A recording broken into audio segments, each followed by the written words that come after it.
Seandainya punya duit 200 juta, bisa rakit set PC desktop yang seperti apa ya? Itu yang sempat kepikiran oleh kami. Dan ini adalah contohnya sebuah PC desktop 200 jutanya. Bahkan ini belum semuanya sebetulnya, karena nggak cukup di meja saya nih ya. Ini adalah desktop rakitan dari Agres dengan spek yang ya rata kanan. Ini beneran rata kanan ya, karena graphics card-nya langsung pakai Nvidia GeForce RTX 5090. Bahkan dia nggak punya cuma satu. Perhatikan, ini ada 2 RTX 5090. Prosesor juga nggak kaleng-kaleng ya. Langsung pakai Ryzen 9000 series dengan 16 core dalamnya. RAM 128GB, SSD-nya masif 16 TB.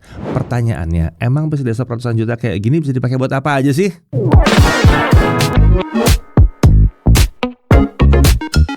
Oke, kami paham bahwa kalau meracik PC desktop, kalau dananya 200 juta, emang hasilnya bisa beda-beda. Nah, kami nggak bilang bahwa ini racikan yang paling pas untuk semua orang ya. Tapi menurut kami, kalau harganya udah tinggi, PC desktop ini harusnya bukan dirancang buat gaming doang. Kalau cuma buat main game, pastinya mulus lah frame rate-nya ya. Bahkan mau resolusi 4K dan setting grafis mentok kanan juga nggak ada masalah. Tapi masa iya sih PC desktop ratusan juta seperti ini cuma buat main game doang? Ya, PC desktop ini dirancang untuk skenario nyari duit, bukan untuk buang-buang duit, bukan untuk nggak dapat duit, bukan. Itu sebabnya kami bereksperimen dengan konfigurasi 2 graphics card. Seperti diketahui, saat ini sudah nggak ada teknologi Nvidia SLI di RTX 50 series. Jadi, memasang 2 buah RTX 50 series tidak membuat frame rate game jadi lebih tinggi.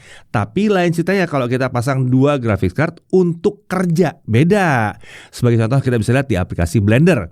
Aplikasi desain 3D yang gratisan ini bisa memanfaatkan 2 graphics card atau lebih bahkan ya untuk mempercepat proses renderingnya. Tentunya ini membuat waktu render jadi lebih cepat dan kita bisa segera menyerahkan hasil renderan kita kepada klien.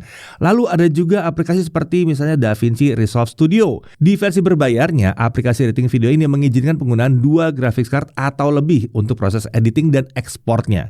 Selain itu, konfigurasi 2 graphics card juga bisa digunakan untuk mengerjakan 2 pekerjaan sekaligus, dan ini 2 pekerjaan berat sekaligus. Misalnya nih, grafis card pertama dipakai buat render 3D, sementara yang kedua dipakai buat ngekspor video resolusi tinggi. Atau skenario lainnya, kita juga bisa pakai grafis card kedua untuk render 3D atau ekspor video, sementara yang pertama kita pakai buat main game sambil nungguin hasil render atau ekspornya selesai. Tentunya masih banyak skenario penggunaan lain dari konfigurasi 2 grafis card ini. Jadi kalau kita manfaatkan dengan benar, PC desktop ini bisa jadi mesin penghasil uang buat balikin modal saat kita beli, sekaligus jadi sumber pendapatan kita. Oke, sekarang kita lihat sebuas apa performa PC desktop yang satu nih. Tapi sebelumnya, simak dulu spesifikasi lengkapnya. Untuk spek utamanya, untuk graphics card dia pakai 2 buah Gainward GeForce RTX 5090 Phantom GS dengan kapasitas VRAM masing-masing di 32GB GDDR7. Graphics card ini menggunakan GPU Nvidia Blackwell dengan 21.760 CUDA cores dan dilengkapi dengan 4th generation ray tracing cores serta 5th generation tensor cores. Dengan RT cores, frame rate game itu bisa tetap mulus saat kita mainkan meskipun fitur ray tracing yang berat itu kita aktifkan. Nah, fitur ray tracing ini sendiri akan mensimulasikan pencahayaan seperti di dunia nyata. Jadi tampilan grafis gamenya tuh jadi realistis. Salah satu contohnya bisa dilihat nih di game Half-Life 2 dengan mod RTX ini. Game keluaran tahun 2004 yang grafis aslinya jadul itu kini tampilnya jadi jauh lebih realistis dengan menggunakan mod RTX. Bisa juga kita lihat perbedaannya saat fitur RTX-nya aktif dan tidak aktif. Nih ya, lihat nih, jauh kan bedanya ya.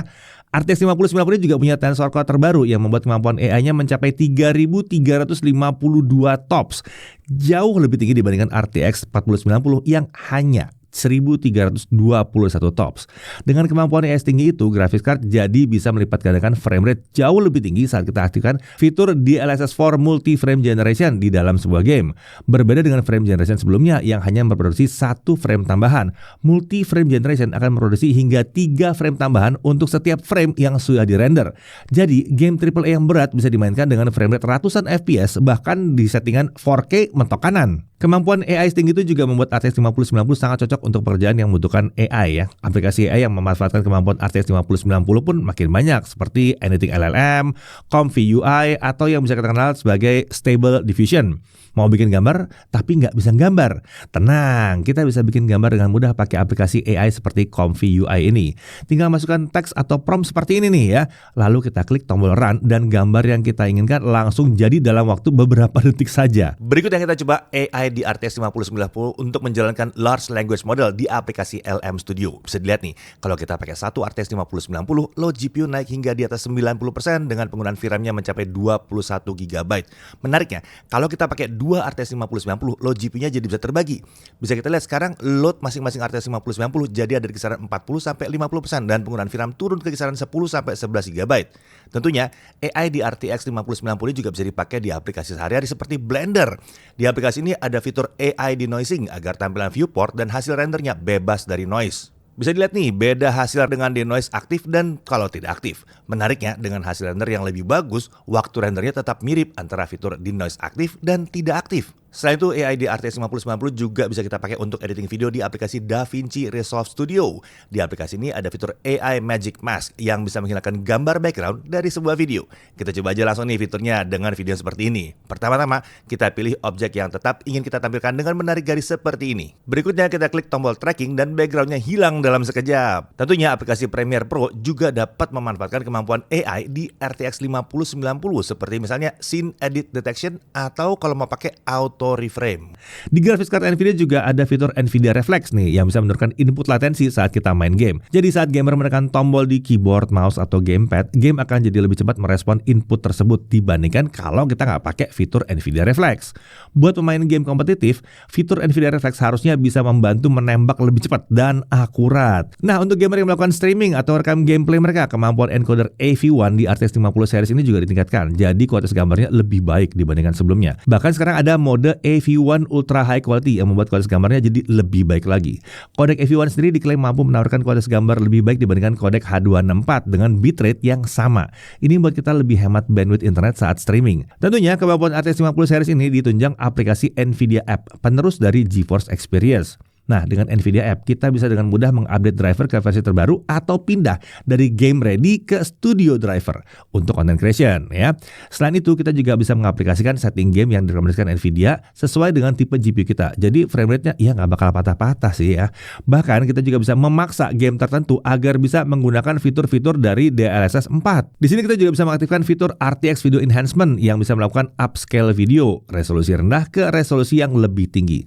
Nggak ketinggalan, kita juga bisa mengaktifkan fitur Nvidia Overlay untuk merekam sesi permainan kita baik dengan bentuk video maupun screenshot. Selain itu, Nvidia Overlay ini bisa kita gunakan juga untuk menampilkan informasi tingkat frame rate, latensi, dan juga utilisasi CPU serta GPU saat kita lagi main game. Bahkan ada juga fitur Automatic Tuning yang secara otomatis mencari setting clock terbaik untuk GPU yang kita gunakan. Nah, selain Nvidia App, ada juga aplikasi Nvidia Broadcast yang bisa membuat kemampuan webcam di PC kita jadi lebih canggih. Dengan menginstal Nvidia Broadcast, webcam kita bisa jadi punya fitur seperti background blur, background remove, background replace, auto frame, eye contact, vignette, hingga video noise removal. Menarik ya, di Nvidia Broadcast terbaru ada fitur virtual key lights yang akan membuat tampilan kita di kamera terlihat lebih terang, seolah-olah lagi disorot lampu tambahan. Bisa lihat nih ya bedanya ya antara dimatikan dan kalau ini dinyalakan. Wah, beda kan? Tapi perlu diperhatikan ya, virtual key light akan membuat GPU bekerja dengan load yang sangat tinggi, jadi lebih disarankan digunakan untuk aktivitas non-gaming. Selain untuk kamera, Nvidia Broadcast juga membuat mikrofon di PC kita jadi punya fitur seperti noise removal dan room echo removal untuk menghilangkan suara bising yang mengganggu. Nah, di Nvidia Broadcast terbaru juga ditambahkan fitur Studio Voice yang diklaim bisa membuat kualitas perekaman mikrofon kita jadi mendekati kualitas perekaman seperti di studio kelas atas. Studio Voice juga akan membuat GPU bekerja dengan load yang tinggi ya, jadi lebih disarankan digunakan untuk aktivitas yang non-gaming. Nah, untuk contohnya bisa digunakan pada klip berikut ini. Oke, ini contoh rekaman suara kami kalau direkam tanpa menghidupkan fitur Studio Voice. Nah, kalau yang ini, contoh rekaman suara kami kalau direkam dengan menghidupkan fitur Studio Voice. Oh ya, untuk Gainward sendiri dia punya dua versi RTX 5090 yaitu Phantom dan Phantom GS yang kita pakai di sini. Nah, sebelum kita bahas si Phantom GS, kita lihat dulu video unboxingnya.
Phantom guys ini punya GPU boost clock lebih tinggi ya, jadi performanya lebih kencang dibandingkan versi Phantom.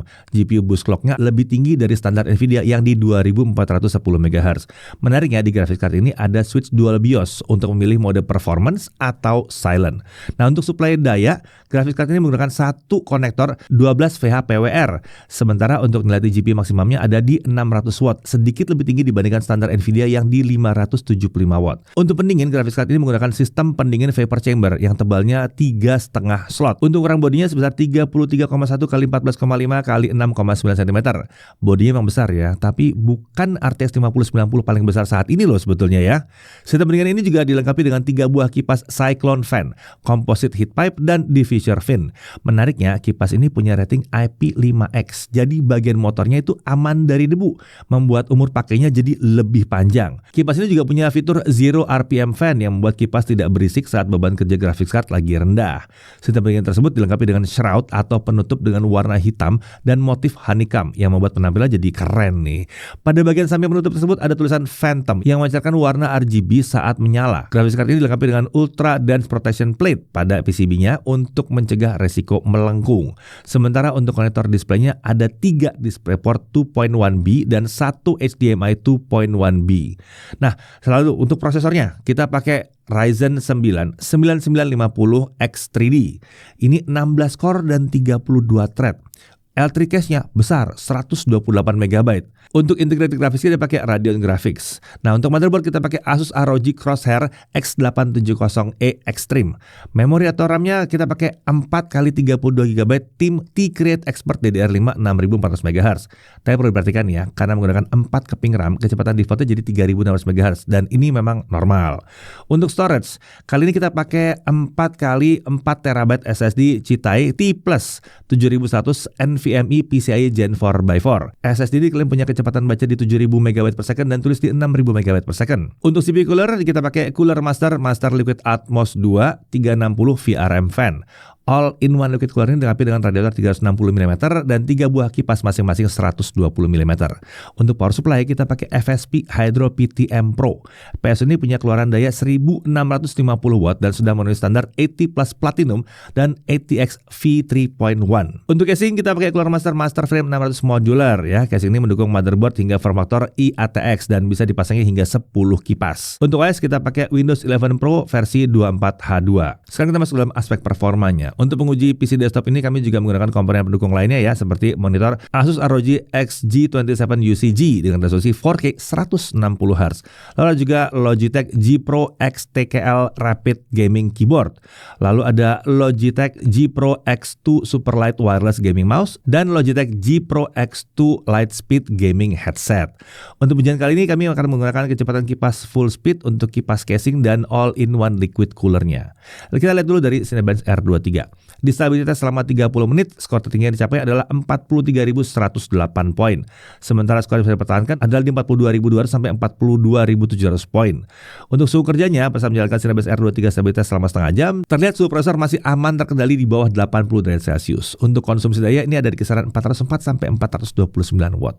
Oke, langsung aja lah kita coba di Blender 4.5.3. Untuk pengujian kali ini kami menggunakan file 3D yang Blender 4.1 Splash Screen. Ini lebih berat lagi dibandingkan Barbershop yang biasa kita pakai. GPU rendering kita pakai CUDA. Nah, untuk single GPU dalam waktu 3 menit 41 detik. Kalau pakai dual GPU 2 menit 7 detik. Kelihatan ya, waktu rendernya jadi 42% lebih kencang saat pakai dual graphics card. Nah, untuk GPU rendering dengan optics, single GPU butuh waktu 2 menit 16 detik lebih kencang lagi, tapi dual GPU-nya 1 menit 13 detik. Di sini kelihatan bahwa waktu rendernya jadi 46% lebih kencang saat pakai dual graphics card. Tapi perlu diperhatikan, persentase peningkatan tersebut adalah yang terjadi di PC desktop yang kami uji kali ini. Ada kemungkinan kalau konfigurasi hardware berbeda, persentase peningkatan dari 1 ke 2 graphics card juga akan berbeda. Nah, untuk suhu kerjanya, dual GPU rendering dengan CUDA, suhu prosesor ini aman di bawah 50 derajat Celcius. Sementara untuk suhu grafis card pertama terlihat naik perlahan dari 48 derajat Celcius ke 76 derajat Celcius selama pengujian. Untuk grafis card kedua ini terjaga di bawah 40 derajat Celcius. Untuk konsumsi daya ini di kisaran 825 sampai 1006 watt saat render dengan dua graphics card. Lanjut ke Adobe Premiere Pro 2025. Kita pakai skenario pengujian baru ya dengan menggunakan 4 video 8K 30 fps yang dikolase dan dan diekspor ke resolusi 8K 30 fps, durasinya 5 menit. Kami juga melakukan sedikit color grading dan penambahan teks pada video.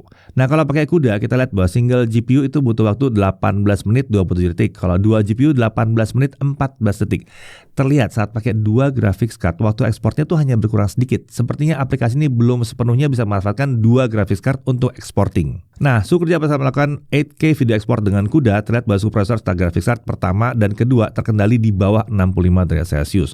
Untuk konsumsi daya berkisar 437 sampai 508 watt saat ekspor video dengan dua graphics card aktif. Kita lanjut ke DaVinci Resolve Studio 20.2. Maaf, ini versi berbayar ya.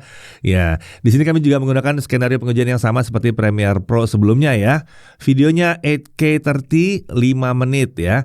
Untuk single GPU selesai dalam waktu 4 menit 59 detik. Untuk dua GPU 5 menit 53 detik. Pada skenario pengujian kami, penggunaan dua graphics card ternyata tidak mempercepat proses ekspor. Nah, untuk suhu kerja saat melakukan 8K video export, di sini terlihat suhu rata-rata prosesor dan graphics card pertama serta kedua terkendali di bawah 70 derajat Celcius. Untuk konsumsi daya berkisar 605 sampai 700 watt saat ekspor video dengan dua graphics card. Oke, tadi kita udah lihat ya performa PC desktop ini di sejumlah aplikasi. Ada aplikasi yang bisa memanfaatkan sepenuhnya kemampuan dari dua graphics card dan ada yang masih kurang bisa. Tapi tahu nggak? Dengan dua RTX 5090 di PC desktop ini, kita sebenarnya bisa menjalankan dua pekerjaan berat secara bersamaan.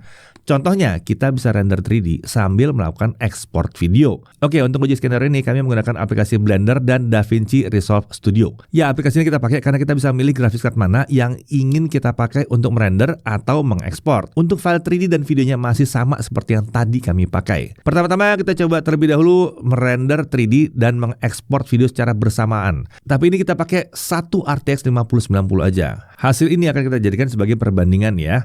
Nah, ingat, kita menjalankan dua aplikasi bersamaan ya. Yang satu ngerender, yang satu ngekspor video. Nah, untuk rendering 3D-nya ini butuh waktu 6 menit 16 detik. Ini lebih lambat daripada kalau kita hanya merender aja pakai satu graphics card.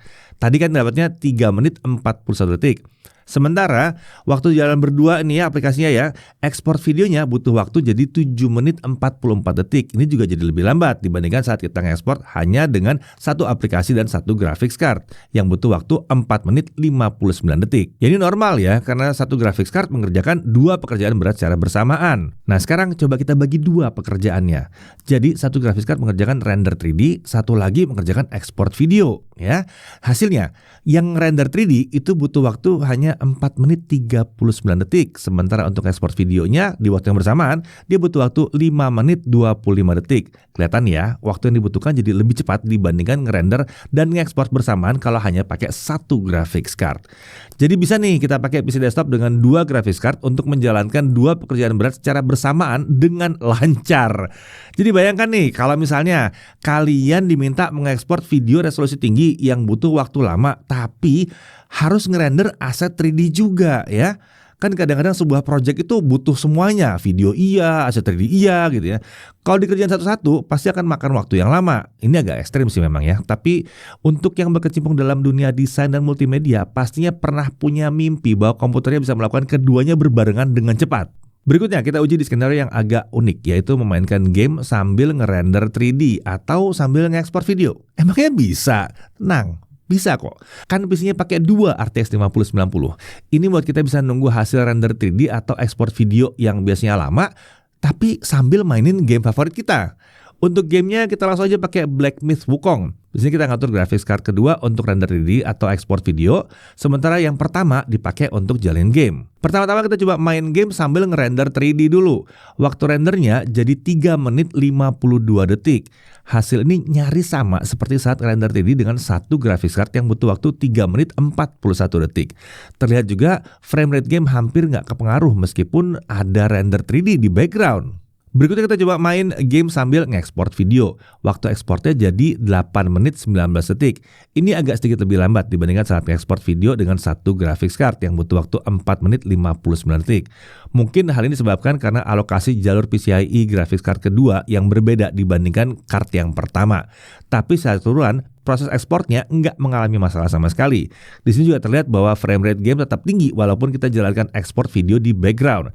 Jadi kelihatan ya, dengan dua graphics card kita bisa menjalankan dua pekerjaan berat sekaligus tanpa harus saling mengganggu pekerjaan yang lainnya. Oke, berikutnya mari kita coba deh uji PC Desktop Monster ini kalau dipakai buat main game, dan hasilnya kurang lebih seperti ini.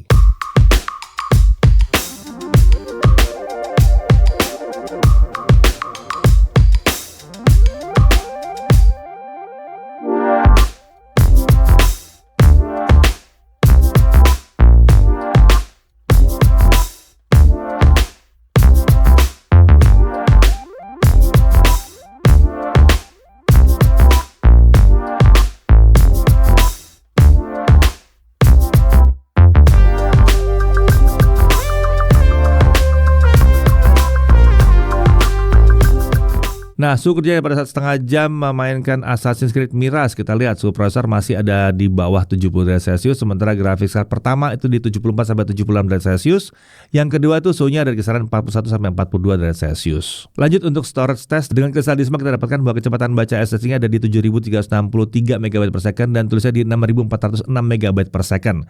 Ternyata ini bahkan lebih kencang daripada klaimnya yang 7000 untuk baca dan 6000 untuk tulis. Oh ya, kalau kalian nanya soal harganya ya, PC desktopnya aja itu ada di 157 juta kurang lebih ya. Nah, di sini kita masih punya sisa dana sekitar 43 juta rupiah untuk beli monitor atau bahkan beberapa monitor harusnya ya, keyboard, mouse, headset dan aksesoris lainnya yang kita butuhkan. Oh ya, untuk keterangan lebih lengkap mengenai PC desktop dan link pembeliannya bisa cek di kolom deskripsi. Nah, kalau bicara garansi, seluruh PC desktop ini dilindungi garansi Agrest Protect ya selama 1 tahun. Tapi tenang, garansi masing-masing komponen tetap berlaku dengan masa garansi tergantung dari brand dan tipenya. Oke, hal yang perlu diperhatikan tetap ada di sini ya. Nggak semua aplikasi ternyata bisa memanfaatkan kemampuan dua graphics card secara bersamaan. Tapi tenang, kita masih bisa memanfaatkan dua graphics card tersebut dengan menjalankan dua pekerjaan berat secara bersamaan. Misalnya untuk render 3D dan exporting video. Atau bisa juga main game sambil render 3D atau sambil ngekspor video di graphics card yang kedua. Kemudian PC desktop ini jelas nggak akan cocok buat kalian yang mendang-mending. Jelas ya.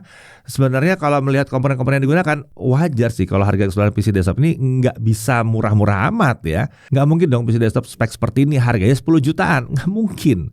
Kemudian untuk konsumsi daya ini tergolong tinggi dibandingkan PC desktop biasa. Tapi ini lagi-lagi wajar karena komponennya semuanya yang brutal performance-nya. Dari sisi menariknya ya jelas ini speknya rata kanan. Kalian pakai 2 RTX 5090. Buat gaming 4K wah enteng banget. Gaming kompetitif terbang-terbang FPS-nya. Rendering 3D wah ini cocok banget nih.